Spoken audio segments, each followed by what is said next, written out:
I'm passing it over to Alex. Sounds good. All right. So I'm back at popular demand. I think that historically I have one of the best rated sessions, so do not disappoint me. Rate me highly after. But it's part of this kind of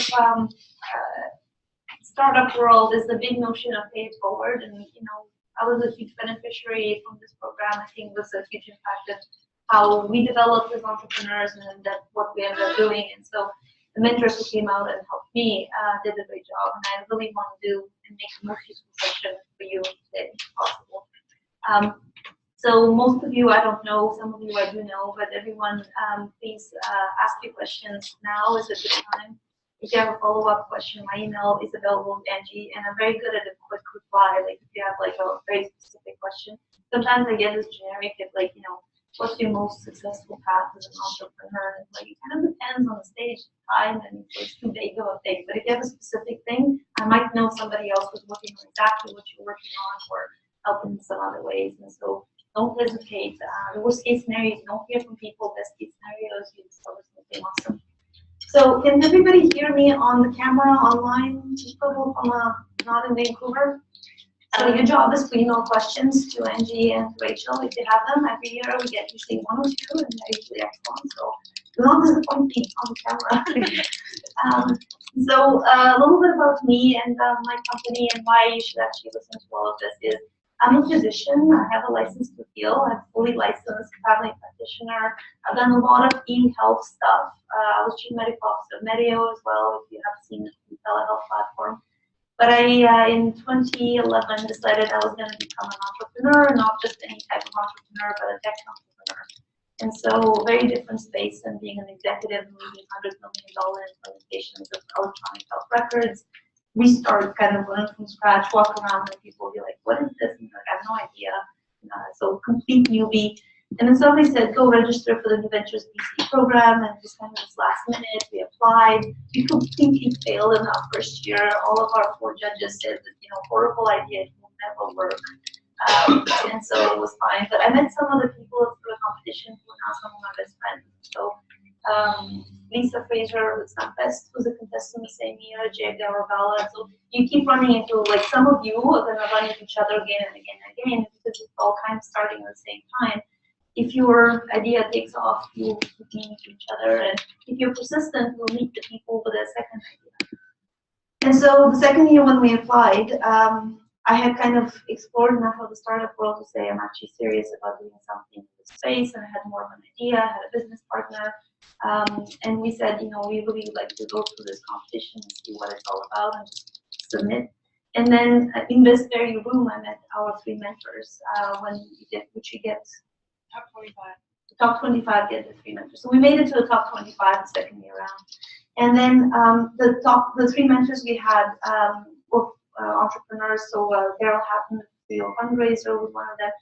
And so they basically said what would you like us to do with you? Would you like us to help your business, or would you like to win the competition? And we looked at each other and we said, well, no, we want to do both. And so they're like, well, you're going to have to work twice as hard. And you're like, well, I'm game for that. And we literally, over that summer, they met with us for an hour and a half every single week, and they gave us homework every single week. And they said, what's your IP strategy? And so they would give us these kind of very specific, pointy questions. And the first time we went back, and we worked practically 80 hours between the 2 meetings. And we came in, we were ready to report, and they're like, oh, no, we know your A-type personalities and you've done all your homework. That's not what we're going to talk about now. Let's talk about something else. And it literally felt like, they would be like, does this hurt? No. Does this hurt? No. Does this hurt? Yes. Oh, perfect. Let's talk more about that. It was excruciatingly painful. They were asking me all these questions, which sounded like English, and I thought I was answering them, but it made no sense. And then at the end of that day is we made it to the top 10. And a whole bunch of people said, this is crazy. Everybody else has revenue. You beat up companies who have like customers and revenue and a whole bunch of ideas. Somebody made a mistake and you ended up in the top 10. And so like, literally people will walk up to you and tell you these things. In fact, the city is full of people who tell you why your idea sucks and it doesn't work. And you end up in San Francisco, and I spend a fair amount of time, and there it's the opposite, which is your idea sucks and this is how it can be better. You should do so and so on. I could encourage you to ignore people who are consistently negative to you and just focus on the ones who are helpful and positive. And it could be negative, but in a positive sort of way, because they want to see you succeed. And so Daryl, Hatton, and Mike and all the other mentors said, well, you made it to the top 10, we want to see you make it to the top 3. And so, and we worked, like crazy for like 4 weeks. We made it into round 2.5, right? And then that's how we ended up pitching. So like, it wasn't a straightforward ladder to the top. And then in the end, I went to a session that Norma Bone does, which was a beautiful day. Everybody else didn't show up, like the top 10 and 4 of us who were there. And that session changed my life in terms of how I present, because I was very academic in my presentation. I redid everything the way she suggested it, and literally didn't sleep from that Friday afternoon till Monday when we were presenting. Something that as a doctor you need to learn how to do, but it was a little insane. But anyway, we ended up top 3rd. We got 28,000 in cash, we got recognition, and that nominated us for the Canadian Innovation CIX, Canadian Innovation Exchange decided to choose us. I don't know how, but they said it is because we want this and they like this. And they sent us to Rocket Space, which is an accelerator, the Canadian Technology Accelerator in Rocket Space in San Francisco. Spent 4 months there, and then we built out our platform. So myBestHelper is modern day technology applied to the family space. We have a platform that connects child care, elder care, all kinds of people helping families across Canada in an in-harmony sort of way, so with an algorithm that ensures fit. We're not an agency, so we don't get involved deep into the hire. We're an introductory service. So every time we connect families, they are the ones who decide what is best for them and how they want to employ the person. But every time we make a match, we essentially create a job for Canadian, and we help families find somebody that they need. And then we now have a corporate program, so we sell to employers. BCIC is actually a customer now. And then Air Canada just signed up, essentially as a work-life balance tool to encourage employees and so forth in their daily life. And so 50,000 users across Canada, everything that they told us wouldn't happen, we kind of knew would happen, and it did happen. And so a whole bunch of people said, don't do this, don't go up, and we didn't listen to any of it. And so calculated risks, the fact that they were so negative about it made us work harder about figuring it out. And so it was very helpful feedback. But a whole bunch of the things that make my company successful today were part of this process. How long ago? So we launched to the public in February 2013. We went through the competition in 2012. Yes. Yeah, just online, people were saying if you could stand a little bit closer to the screen, it might be less echoey, the sound. Okay, thank you so much. Maybe Okay. your microphone's on. Oh. Is that better? Okay. Tell me if that, yeah. Okay, thank you. I've been on these at the end of the screen, so it's very brave of them to do it. But the fact that you're here and doing it increases the chances of actually winning the competition. It's not all about winning the competition. And part of this kind of journey and the question that they asked was legitimate. And now that when I mentor, I ask the same question of people. And so at the very least, this process should improve your business and your entrepreneurial capacity. Winning is a nice kind of thing to get at the top, but there's a whole bunch of people who didn't win, who doing really well. And so I'm thinking of QPath. QPath, right? They do blister packs for the elderly. They were my company that I mentored. They made it in the top 10, but they didn't win anything. But Techstars Seattle just picked them up, and they have demo day, and they're killing it. They're absolutely successful. And so winning is not, it's not about winning, it's about making a better company in the business. It's about plugging you into the network of mentors and advisors, and showing you a whole bunch of things that work. The pre-work that we did here, we created a risk management framework, we created an IT strategy, a whole bunch of things that as an early stage company, you're like, why do we need this? But when you get busier and you actually have real users, real customers, team, your fundraising, you have zero time to do these things. And so having done all of that research and analysis ahead of time, when I needed them, it was already there and done. And so our due diligence with investors was super easy because all of the questions that they asked were things that I had to do. So we talked very briefly about the business model canvas, the most confusing tool in the universe as far as I'm concerned. I do not like it. It's a whole bunch of people in the valley now, it's the biggest tool. Some people love it and they find it effective. But if you don't understand it the way that I do, the video is very helpful. Like there's a whole bunch of videos online about how they create it. You kind of start in the middle and you walk around it in the same direction. And go look at a whole bunch of people at how they filled theirs and shared it, because it is a useful tool at some point. It's not the only tool out there, but if you want to master it and the page is confusing, go talk to somebody who finds it useful and we'll look at a video. So a few words about the competition in this particular stage is, having been now on the other end where you read a lot of these submissions, is this is a helpful reminder for how you're going to build your deck and pitch other people down the road, which is a lot of people have this tendency of more is better. And the more information that I put on the page, the smaller fonts, smaller margins and all that, the more I've been. Our strategy was very different. Our strategy was to say that everybody's going to get this at the moment when Vancouver becomes the most beautiful city in the universe and you don't want to sit at your desk. And they're going to be doing it on the weekend, but it's too gorgeous and they want to go golf or bike or whatever else they're going to do. So we wanted to be the presentation that they would pick and read before anything else that they looked at in the entire package.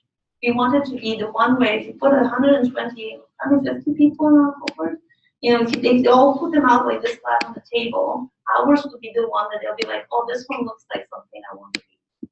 And so we went with lots of space, lots of diagrams, you know, clean, easy to read, biggest font possible. It took us forever to make the text so short and so tight that it was actually short. But it's, you know, we replaced literally 4 sentences with like 7 words. But that was our ambition, and we got the feedback that really worked out. And so in each one of those sections is don't give people the exception to all these, give them the main point. And we always kept in mind that the people who are going to read your documents, some of them are going to be very knowledgeable about your area.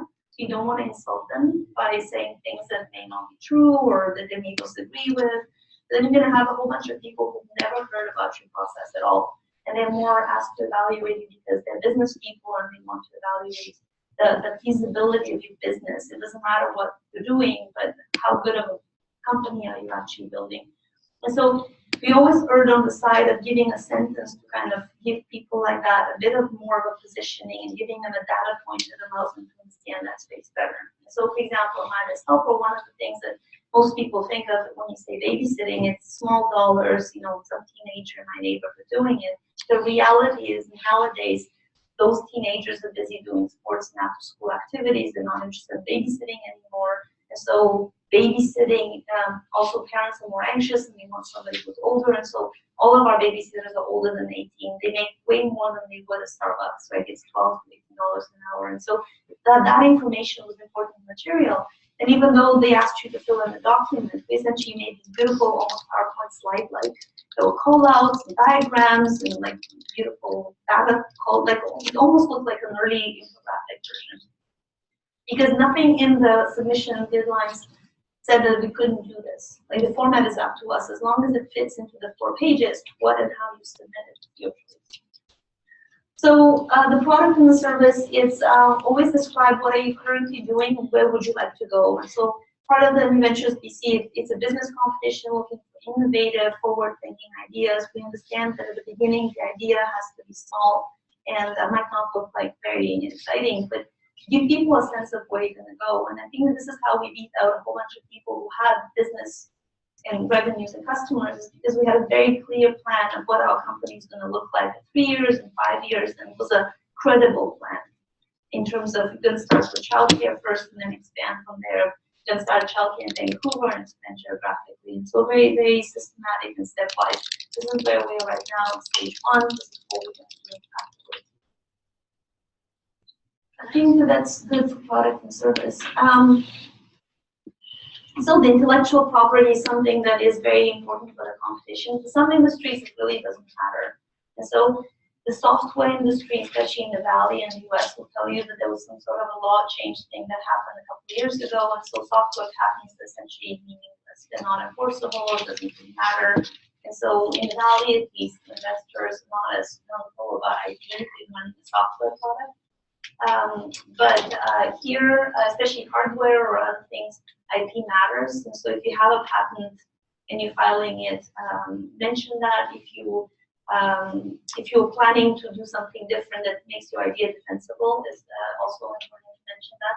One of the notions that we found was really important is everyone's talked to you about competitive, not intelligence, but competitive advantage. And so you don't have a competitive advantage if you've worked for 5 years to produce something, and then I can look at that something and copy it. Because it doesn't really matter how much IP you have behind it. If it's easy to copy, people will copy it, and if they're bigger, then they're gonna drown you in lawsuits and whatnot, or like you can defend yourself in the courts and win, still lose the business. And so we worked a lot on competitive, on sustainable competitive advantage. So something that even if people copied exactly what we did at that particular moment, our overall plan for the strategy and the company was so robust that we will always outperform them. And so, well, one of the things might be is like, well, we are a lab, right? And so we designed a company that we are constantly experimenting, learning, and improving. Pardon? R&D, right? And so, there's several ways of conceiving what kind of a company are you? Are you a service provider? Are you a tech company? Like, who are you and what's core to you? And so when I was chief medical officer of Medio, which is a telehealth provider, there's a whole bunch of telehealth providers who build the technology and then provide the service. Medio was invented as a company that provides the technology and can be deployed in many other clinics, but they don't run clinics as a business.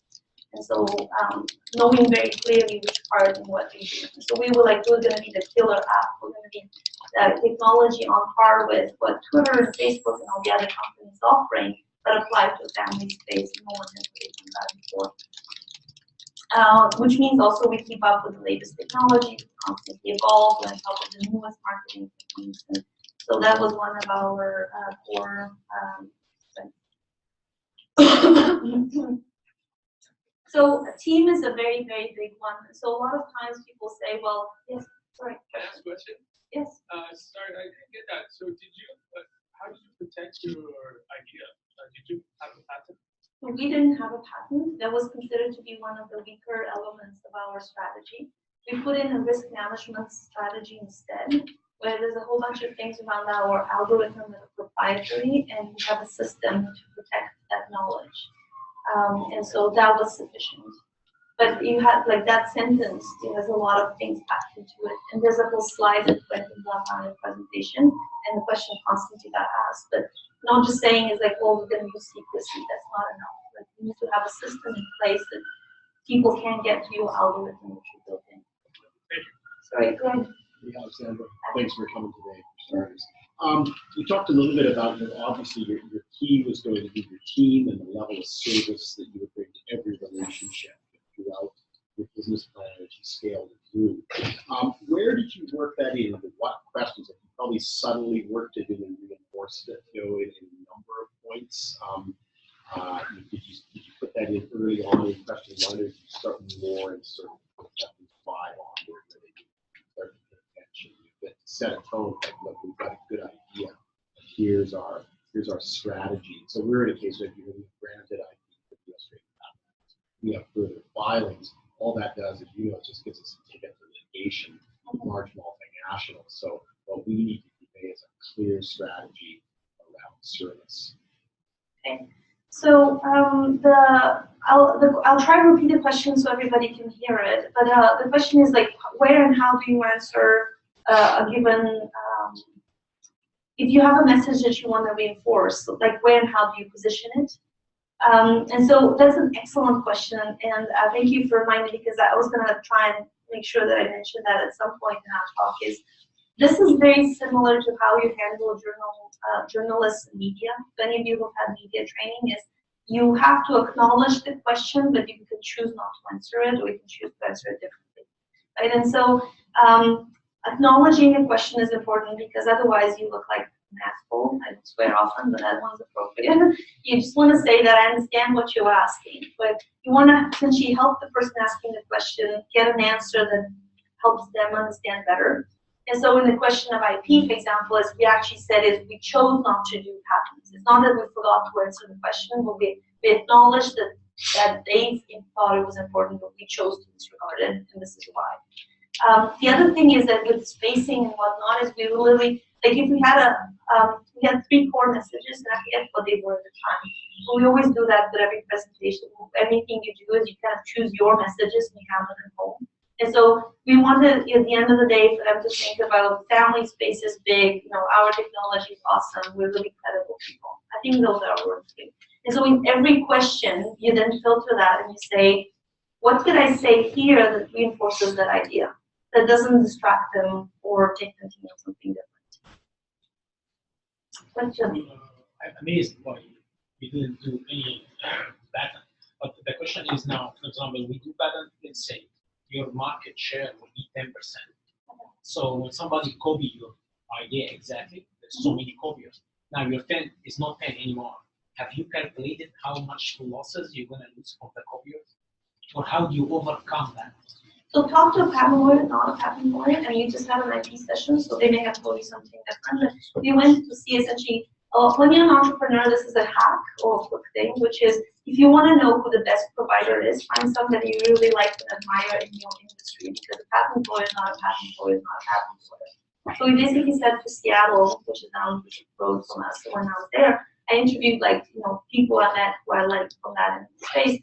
Who is your patent lawyer? Why do you choose them? What do you go to? So it's not about patent at all.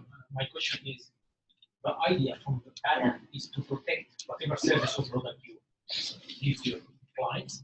So when you don't have many people, many competitors can copy your ideas and start to produce the same service for product. So in such a case, if you have 10 clients, now they are not 10. No, I understand your question. So which is like, if you don't protect the patent, how do you protect your idea and market share? Got it.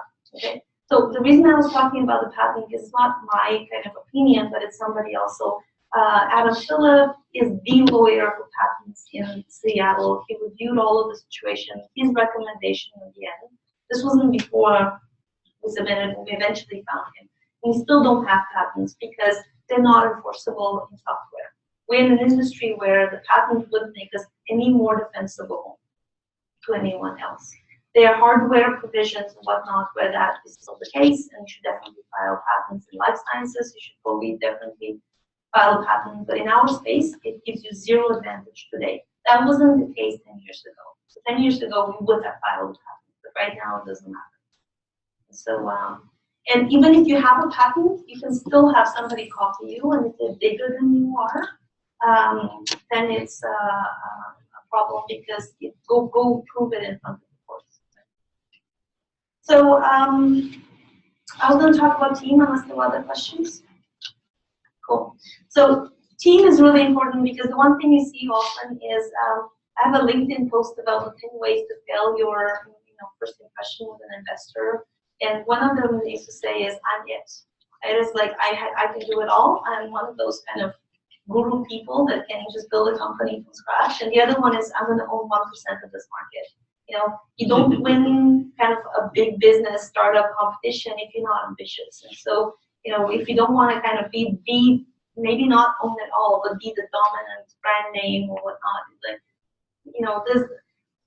so we had this big discussion from somebody last year who said, well, I want to do a lifestyle business. That's okay too, but then be upfront about it and explain to people in the competition that that's your ambition and that's what you want to do and that's how you defend it. But if you are doing the traditional startup model, most innovative ideas need a team. The stronger your team, the more likely you are to succeed as a business. Not every business needs investors, but an investor will never give you money just for you. Because what happens if you get hit by a bus tomorrow? Your company doesn't exist, right?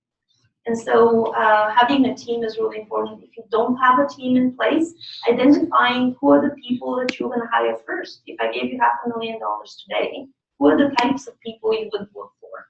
Oh, I need an engineer with Ruby skills with at least 3 years of experience, right? And that's specific enough. When we submitted, we didn't have a whole bunch of things, and we say, like, first we'll hire engineers, then we'll need marketing people. If you say that I'm going to build, I'm going to open a new medical clinic, it's going to have 10 doctors and 1 assistant, I will tell you that that's wrong because you can't, the math doesn't make sense. And so a lot of time business people will ballpark your estimate and say, does this make sense? If you're asking for $500,000 and you want to hire 15 people, that's also not realistic because the average salary is $50,000 times 15, you're going to not have enough money, right? And so making sure that all of your presentation around the team hangs together, that the team is not too big for an early stage or too small. that you know the kind of people you're gonna need in order to succeed. One of the things that we did, I think, really well was explain why certain things we're not gonna have within the team is because we happen to have an advisor who's really strong in that space. And so the advisor became a proxy for the team. It also became a credibility factor, so we have a lot of credibility because of what we've done before. But if you can pull one or two names who are experts in their domain and who are like, they've agreed to be your advisor and you can add them to the presentation, this gives credibility to the entire pitch. Because otherwise people look at that and they can assess and say, okay, the first question was, is this a good idea? Is this a new idea? Is this just a feature? Is it an add-on to something that somebody tomorrow can launch? Or the second question is, oh, we liked it. It was a good idea, big enough market, but can these people pull it off? And if I say I'm amazing, what are the outside proof points that confirm that impression that I'm amazing? Where did I graduate from? What award have I won? Where have I worked? Who are the kind of people who are my advisors? And we were very choosy. Like, you can take my bio and add a whole bunch of other points, but I chose to go with certain elements that I think positioned me well for this particular competition, so less was more. We basically said each one of us is going to have 3 to 5 kind of data points in our bio, and that's all. You couldn't list everything.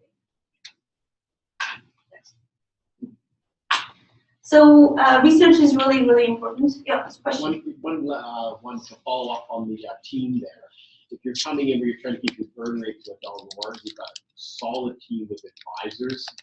Would you sort of put that under management team, just list them as advisors and their areas of expertise? Yes, this is a place to list the advisor's area of expertise. So an advisor also has a long bio, but we listed specifically why we chose just them. that nugget that applies. So do you do an instance, or do you see instances of folks where you chart out your advisors, how that's relevant to where you are now?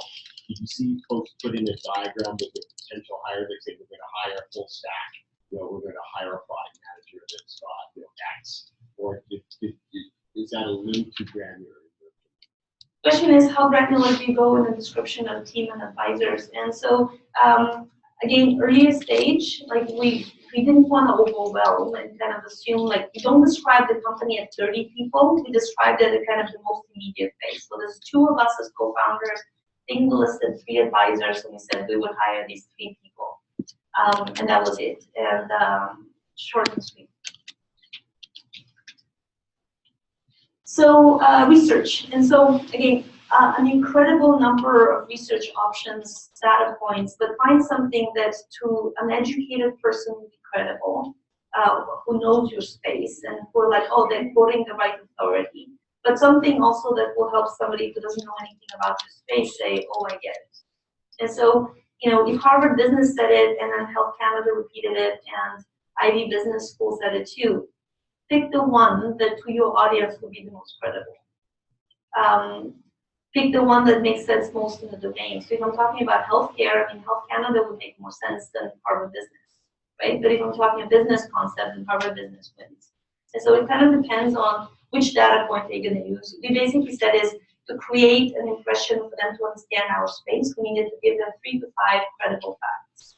And after we submitted this document, our advisors helped us make it even better, because we found some statistics from the US Census, for example, that there are 380 million babysitting jobs done every year in the US. Big number, which is a pretty cool number. But they're like, you can flip it the other way around, and you can say, that means every day there's at least a million point something babysitting jobs that happen. And so that number is a lot more impressive in many ways than 380 million. It makes it like, wow, every day a million. And they said, you don't put 1.38 whatever million, you just say a million. Because a million is true. If it's almost a million, over a million, the easier number to remember is a million. So we try to make all of our data much more impactful. It has to be research, it has to be big, it has to be credible source. So the more of those you can put into one data point, the better. And then you have to say less that people remember what you just said and find it credible.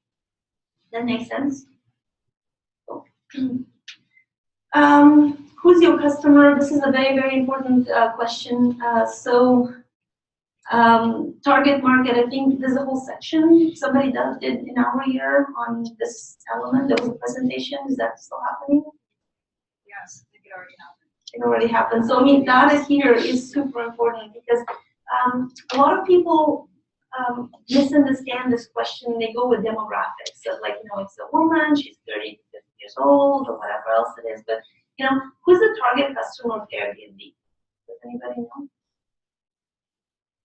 Travelers. Yes. So they're people who see themselves as global travelers. So experience, frequent, that's who they want. They don't want the one person who's going to travel once and never use their website again.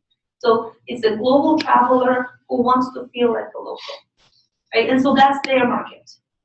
And so they define it then and describe it in many other parameters around age and stage and how much money they have and all that. But that is the core concept, right? Who's the core customer of Starbucks? It doesn't matter. I mean, you see guys in hard hats in the construction crew buying Starbucks, but they're people who want to enjoy something that is well done. Like it's a moment of luxury, affordable to everyone.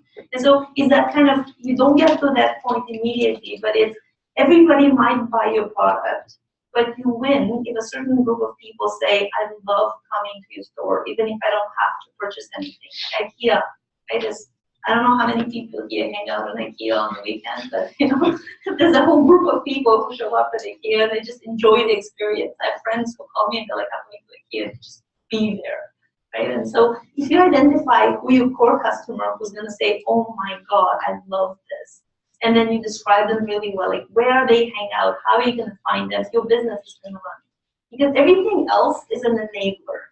Your technology, the market, the research, the calculation, but if nobody buys your product, you don't have a business. And so the biggest question to ask is, where is my customer? Who's my customer, the one I want to spend time with? And so in our case, it's essentially the professional family who wants somebody who joins it to help them out, who feels like half family. So we don't have it down to the 7 words or whatever else it is we're supposed to have it down to, because it's work in motion. But that was kind of the kind of person we wanted to attract to our site. And so they happen to be professionals, and therefore the corporate angle started making sense and a whole bunch of other parameters. But if you start by saying, they have to have X number of revenue and age and all that, you don't miss the point of this exercise. Still walking too much? No, sorry, I just have a question from online, if that's okay. Excellent. They win brownie points. Darshik asks, apart from StatsCan, what other reliable sources could be used for statistics and numbers? So StatsCan is a horrible source of reliable information, and I'll save you all time by saying don't bother. We were told, go find reliable data, and you want to apply the Canadian market. And so I actually contacted people at StatsCan and I asked them questions, and in 2012, they were quoting me 2006 census, which is ridiculous. And look, today's capacity of data crunching, we should have the data from the latest census already. And if you look at their publishing schedule, they're not going to be done by 2020 on some of the basics. And so we discovered that the US is an amazingly good proxy for Canada. You just divide all the numbers by 10. Then our market included the US anyway, and so we just pitched people on the US numbers and gave a proxy to Canada and said it's similar in Canada unless there's a big difference.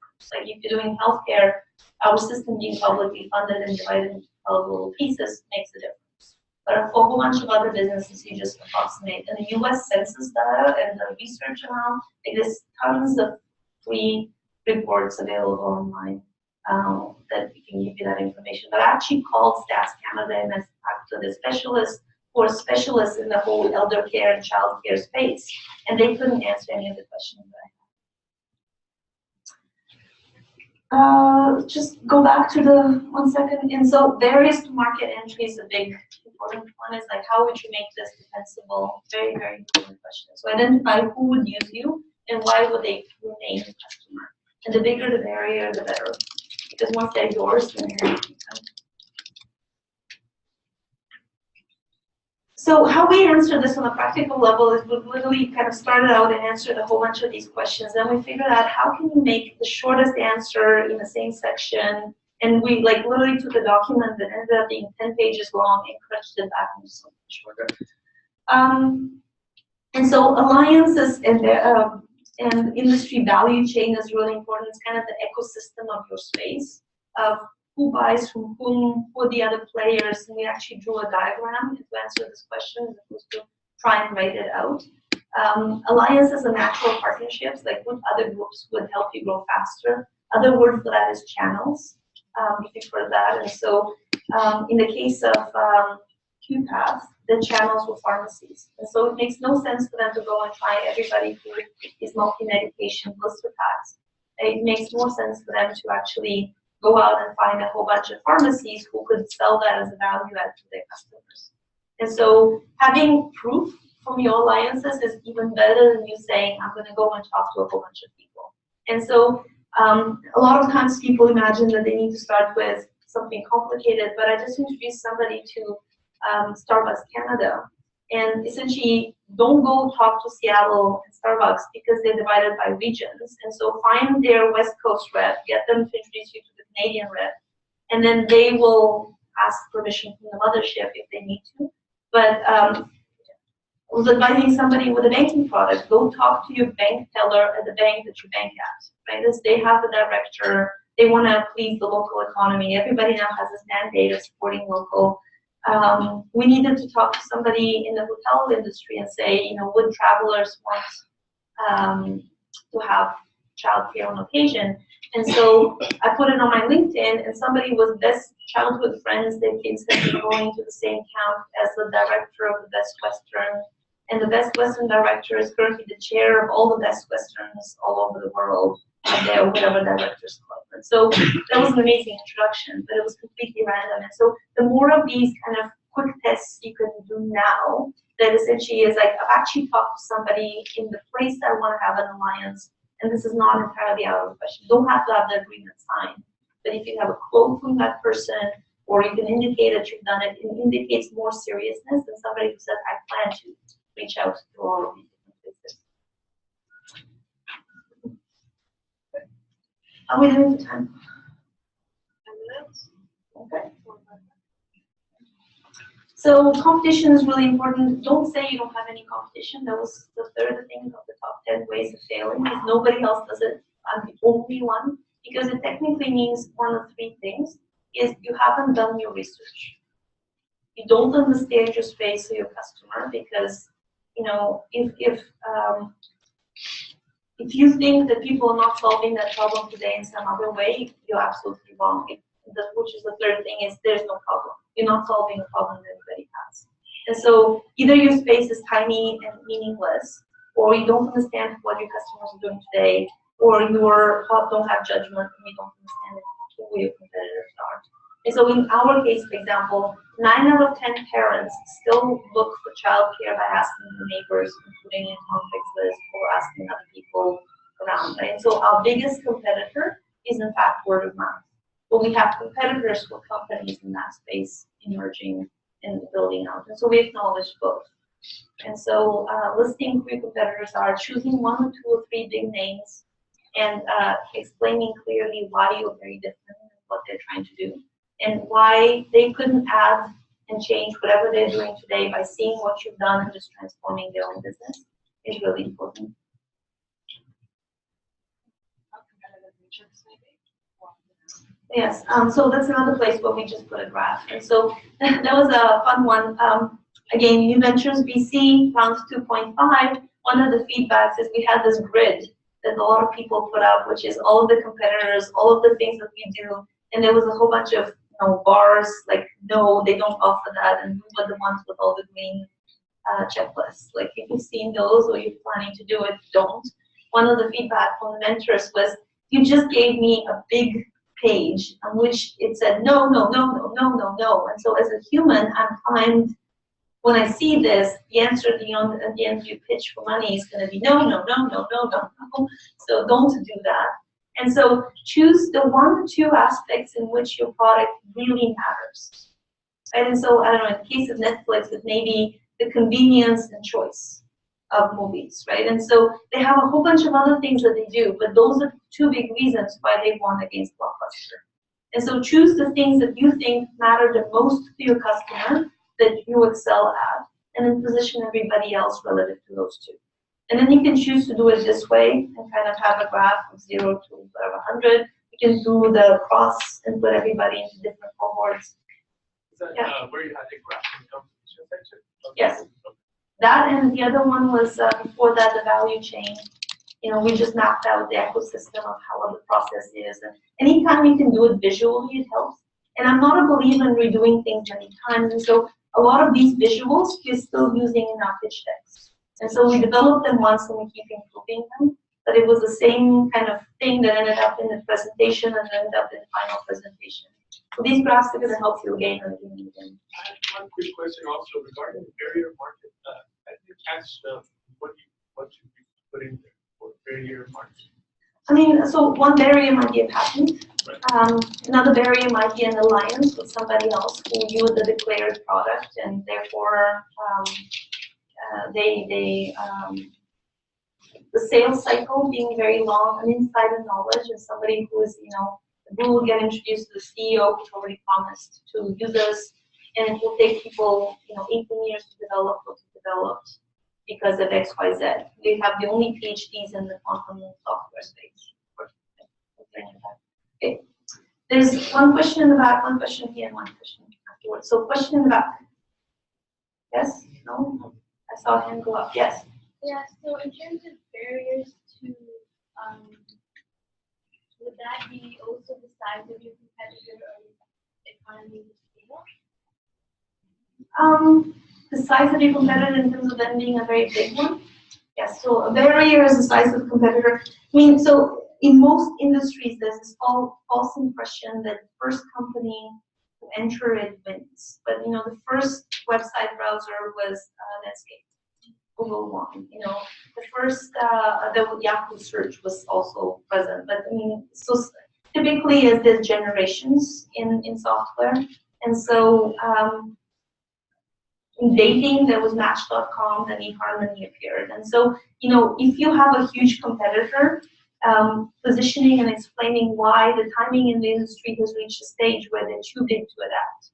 So in our case, we had Care.com. At the time, they had $110 million of investment. And we basically said, look, they're an 8-year-old company. They're so big that they can't adapt to mobile first and internet and all the other things. We're going to kill on that aspect. And that's our kind of competitive advantage. Not a barrier to entry, but competitive advantage. What would you say if your startup has multiple competitors working in parallel to you, maybe even started a few months before you? They're all wanting the same goal, maybe working differently. Now all of a sudden people knowledgeable in this space will know about other ones. So you can differentiate yourself, but just one of your comments about a crowded, or what could be a crowded space. I can answer that. And what's the question online, Rachel?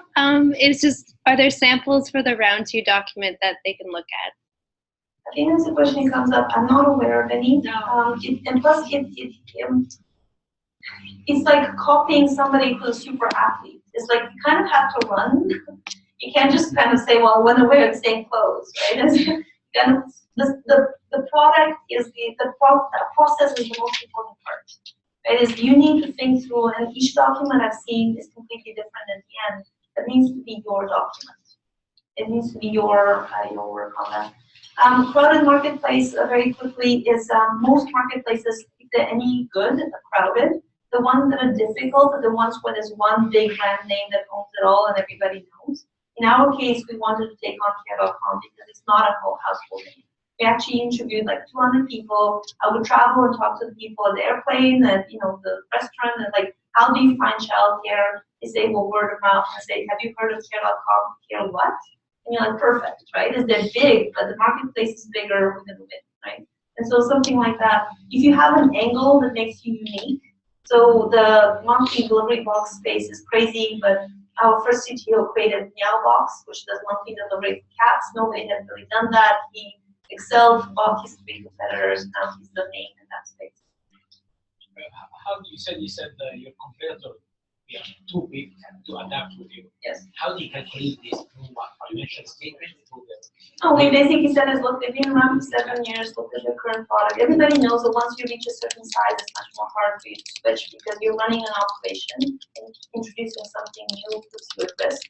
And if you're successful, you think you're okay. And so there's an S-curve of growth for companies where, if they're 3 years into it, it's going to be challenging, but if they're 7 years into it, you're like, yes, they're getting old. They're getting old and comfortable, and going to be faster.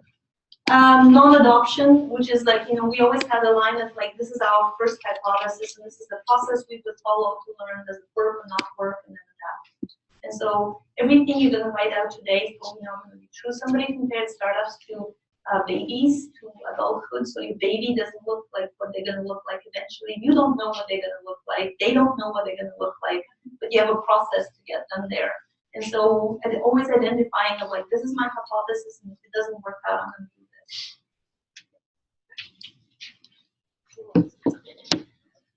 Revenue model, money, product, service. I mean, all of these different things is, my business partner is amazing at these kind of projections. And so we calculated a whole bunch of scenarios. We rejected a whole bunch of ideas of, having an Excel sheet where you can play around with numbers and can kind of plot out. And if you don't know how to do it, there's tons of people in town who are mentors who are really good at that. And so go sit down with somebody, grab coffee with them and say, help me out. How do I calculate all of these numbers? But they're very, very important because cash flow is the other reason why people fail. You can have tons of customers and still have to close shop because you run out of money. Because you don't understand that even though you're making revenue, you're spending more. And so having a lot of these numbers, even if they're not perfect, hang together. If you're building a life sciences company with a new drug and you're asking for $25,000 to get there, everybody will tell you you're insane. It typically takes millions of years. You need to hire PhDs and they're very expensive. But if I have a Meow box type marketing delivery, $25,000 might be enough to get me going and get revenue. And the assumption that you're going to have 12,000 customers on day one is also insane. It's just not realistic. So what is your kind of how can you explain to people the steps? And so this is a section that I often compare to you building a house. So if you're building a house, most of us have done enough renovation to kind of be able to understand what it will take, how long it's going to take, the fact that you need to build a foundation first.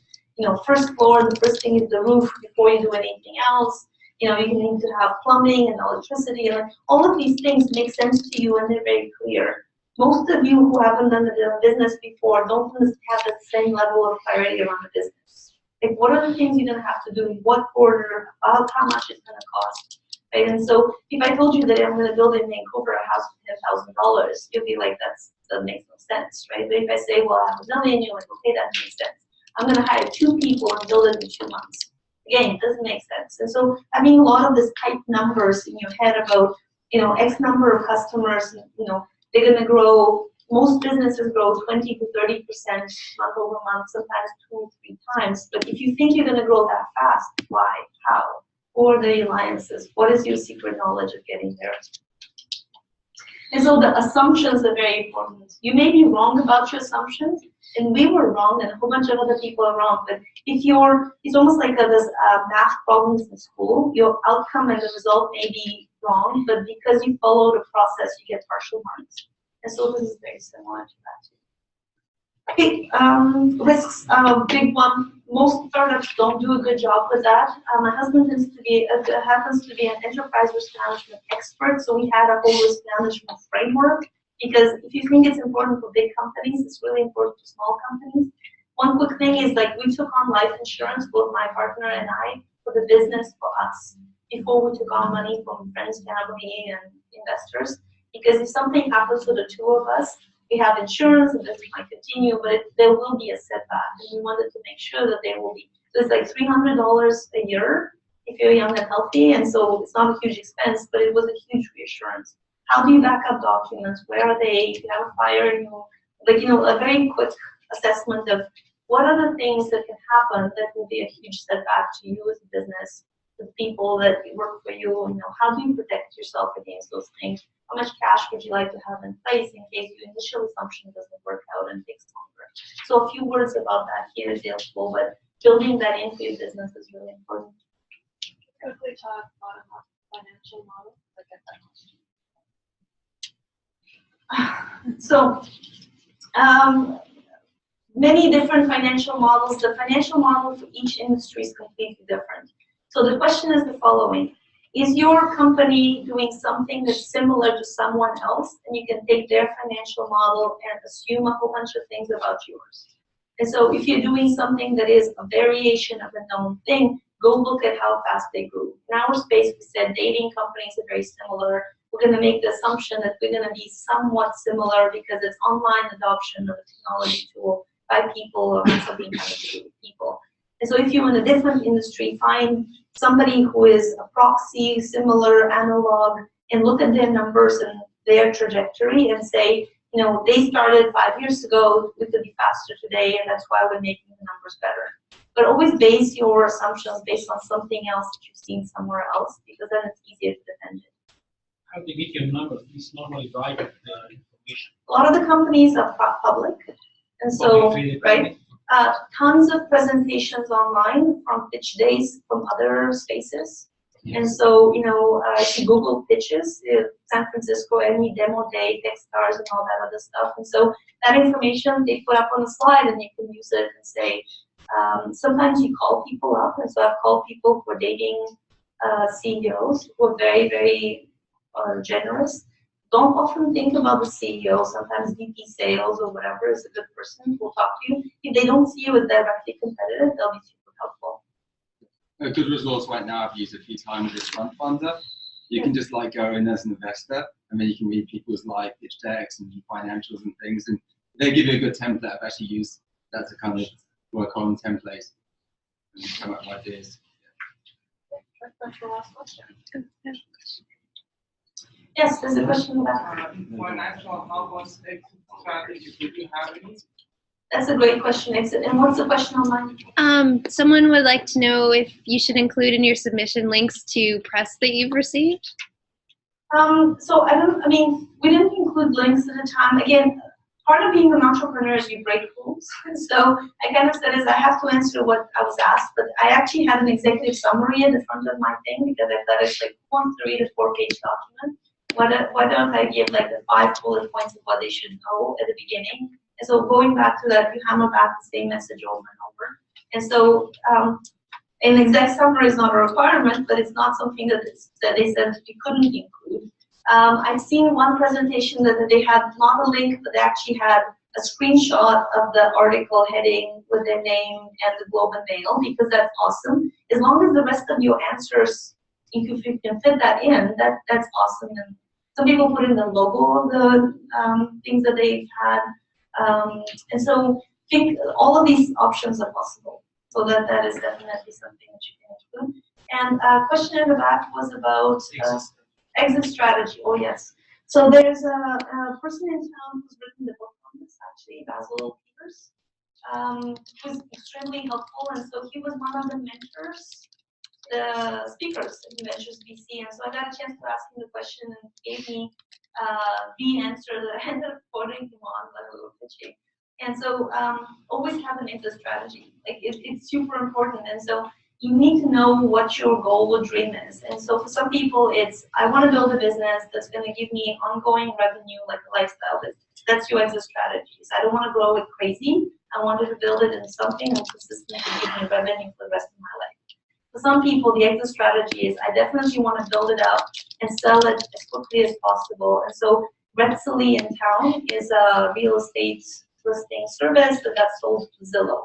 But almost from day one, they're like, you know, at some point somebody's going to buy us. And these are the 3 or 4 people who are likely to purchase a company like ours because they're in our space and we like them, we have similar values, and they don't have what we have. You know, one of the things that we want to do is we wanted to build a unicorn. We wanted to build $1 billion business based in Vancouver. And so my exit strategy is to not have, like, I want this to become the crazy, amazing, you know, company that is going to become one of the big pillars in the Vancouver community. And so we were very open about that. It's kind of like, we're going to go big or we're going to go boom and bust, right? And so that was, but that's not for everybody. You just need to know what kind of company you want to build. But always list an exit strategy. Any other burning questions? I think we have time. Was this useful? Very good.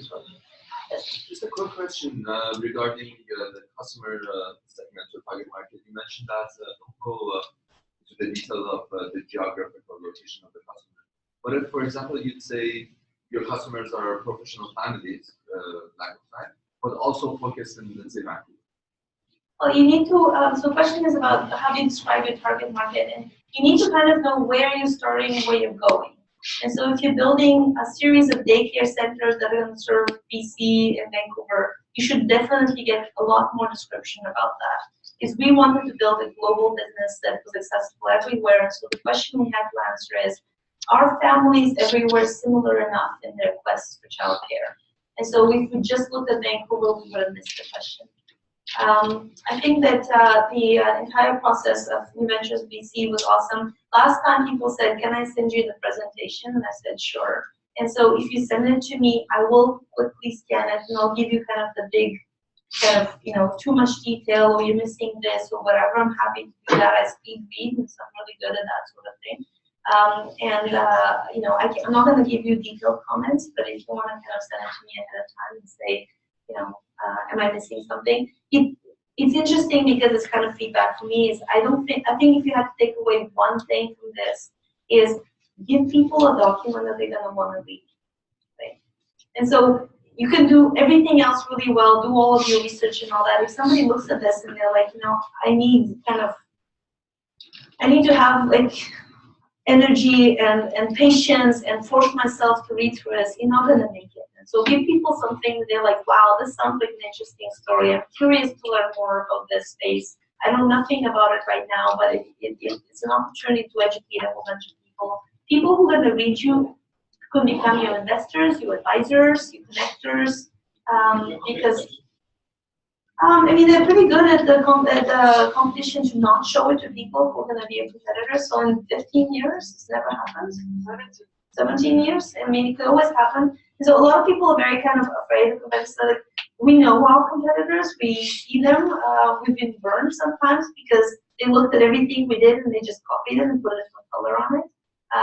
It's actually happened, but then you don't sleep. Like, you know, so our competitive advantage is we will win in the end. They might copy us for right now, but I have so many ideas of how to make family lives better that I'm going to blow them out of the water. So it's going to be temporary, painful, yes, but One last quick question. Will we get access to these slides like this? You don't need access because these are just the questions for round 2. So you have them. You have them all. a question online. I think we're wrapping up. Yes. Okay.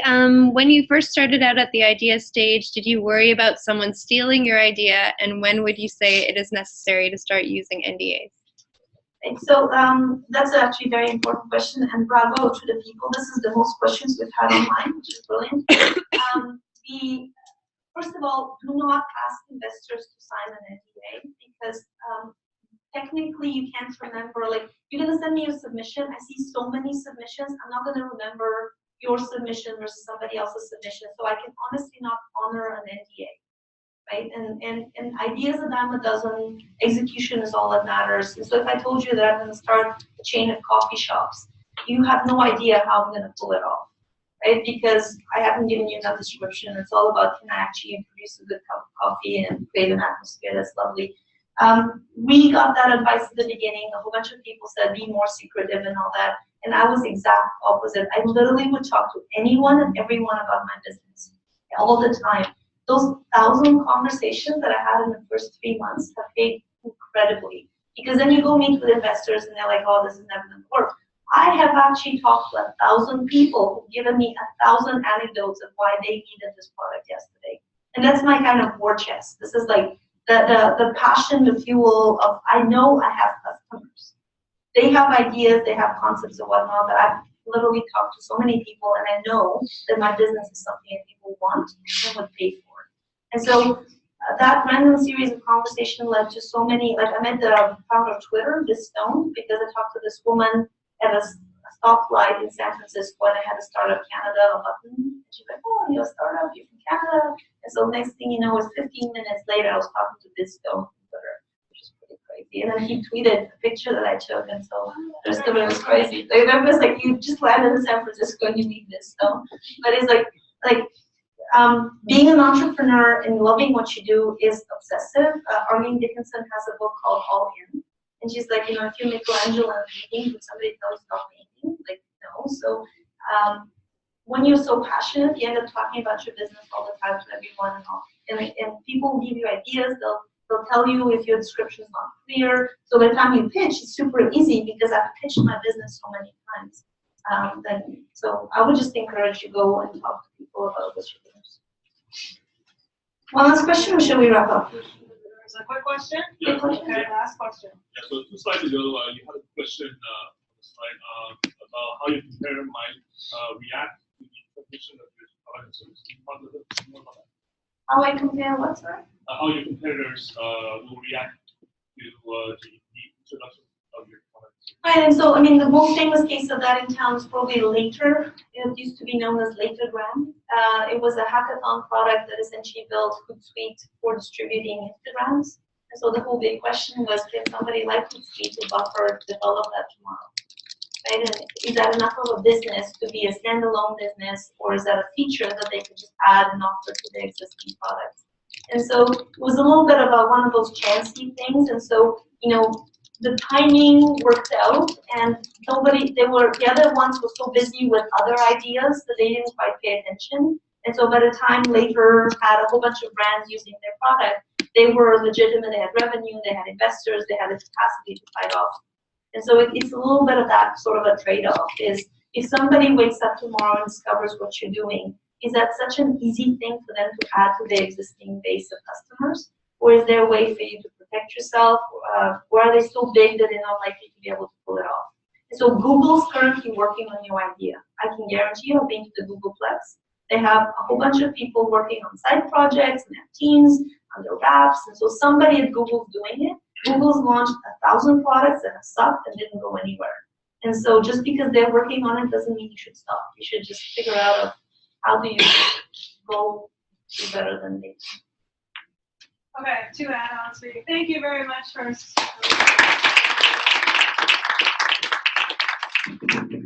Okay, so Alex mentioned the pitch presentation she launched that changed the way she pitched. So usually we present that to our top 10, but this year we're actually moving it to our May 13th Education Day. So her name's Norma Villan. She won the competition in 2006. And she's going to go over the principles of this. And last year we actually had someone say to us, well, I'm not going to watch her presentation because it's too old. Like, I'm not going to get any value out of it. And we're like, all right. And the second place winners last year, Jane Software, went to her presentation, took so many principles from it in 1 second. They said it was critical. So it's still not outdated. And also on that day, we actually have someone named Matt Burgess coming in. He's going to talk exit strategies and trends. He's actually coming down from Seattle just for us. And he's done M&A with Microsoft, Google, lots of big people. So that's someone we're not going to get every year. So definitely worth checking out. Otherwise, thank you again. Good luck with round 2. So next Wednesday, May the 3rd, 6 o'clock. That's your deadline. What's that? Where? That's the deadline for the round 2 submission. So it's online in Dropbox. Thanks for coming. It's